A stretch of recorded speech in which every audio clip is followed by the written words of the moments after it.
excelente tarde para você. Vamos juntos aqui no nosso Tarde Band News. Seja muito bem-vinda, seja muito bem-vindo.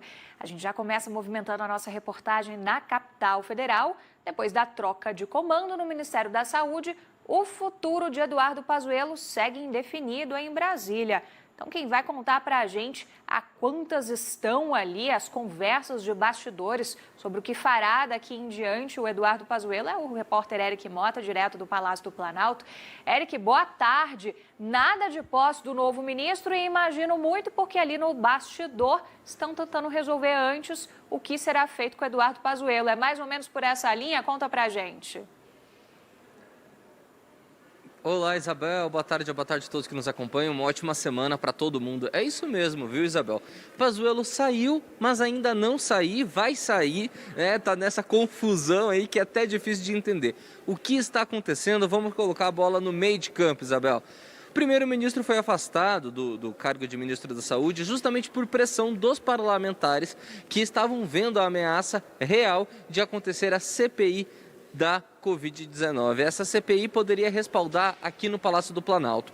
Segundo informações de bastidores, isso foi o que levou à saída de Pazuello e não necessariamente o colapso nacional que o Brasil tem vivido na saúde, e sim a pressão política em cima disso. Se Pazuello fosse investigado, poderia respingar aqui no Palácio do Planalto. Então resolveu se afastar o Pazuello, mas aí o governo encontrou um outro problema.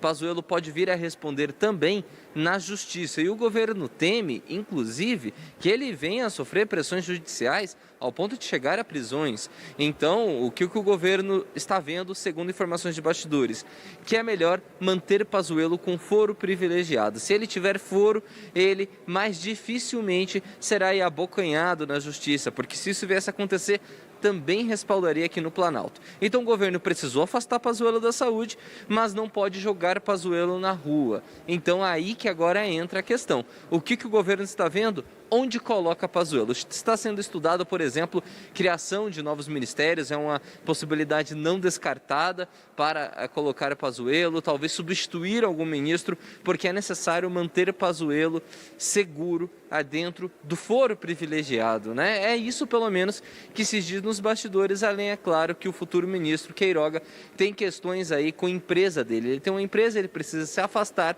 então está sendo, ele precisa desse tempo a mais.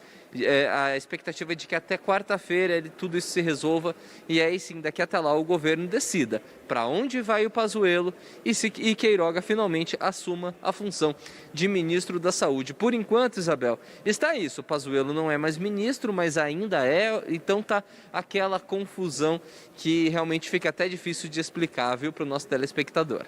Pois é, na prática estamos em plena pandemia, com 2 ministros da saúde, né? Mas ainda ali com a responsabilidade muito dividida. E com nenhum ao mesmo tempo. Pontuou muito bem, né, Eric? Na prática é isso que está acontecendo, né?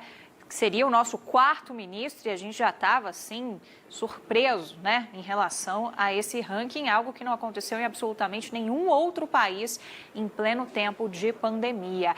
E vale lembrar, né? Há uma pouca paciência do Congresso Nacional nesse momento com o que está acontecendo no Ministério da Saúde. É o que os líderes falam justamente no momento em que eles não conseguiram participar ativamente dessa troca de comando no Ministério da Saúde, que ainda não foi oficialmente, né, feita. Falta ali a publicação no Diário Oficial, falta aquela solenidade de posse. Na prática, a gente sabe que tudo isso não aconteceu por conta dessas discussões de bastidores que você está trazendo para a gente. E essa pouca paciência também, né, Eric, já se materializa, por exemplo, naquelas frentes que são abertas com cobranças para que, inclusive, o novo ministro, que ainda não é ministro, já possa ser ouvido lá no Congresso Nacional.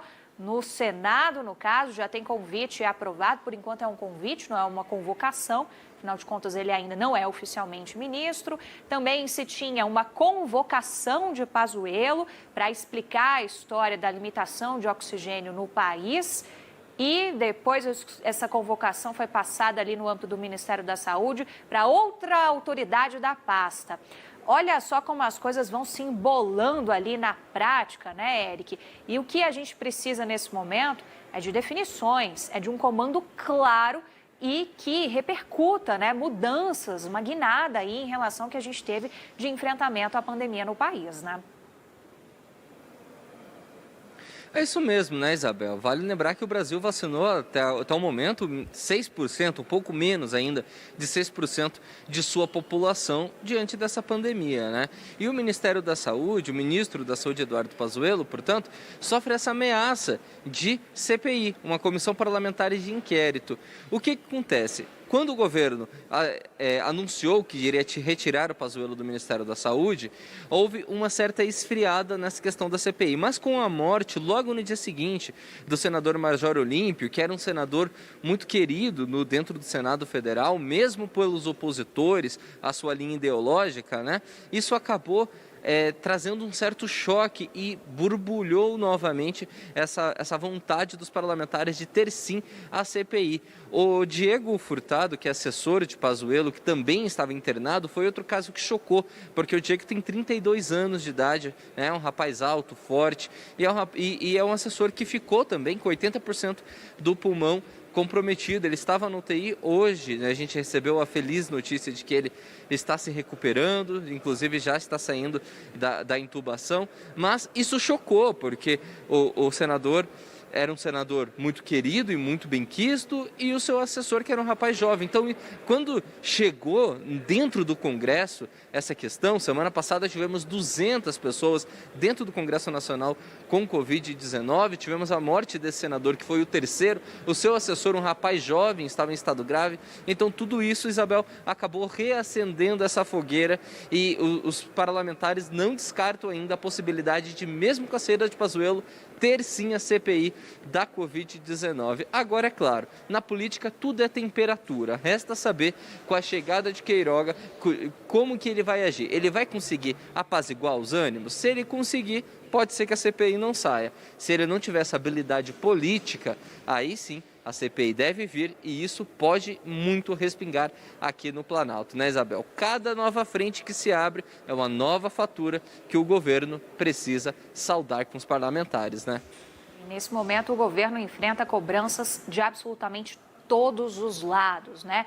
Na quarta-feira está prevista uma reunião também do presidente Jair Bolsonaro com governadores, com representantes do Legislativo, dos comandos, né, do Legislativo, os presidentes da Câmara e do Senado, do próprio Supremo Tribunal Federal, numa tentativa de que se possa falar uma linguagem em comum em termos de combate à pandemia do coronavírus. Eric Mota, obrigada pelas informações, bom trabalho para você aí no Planalto.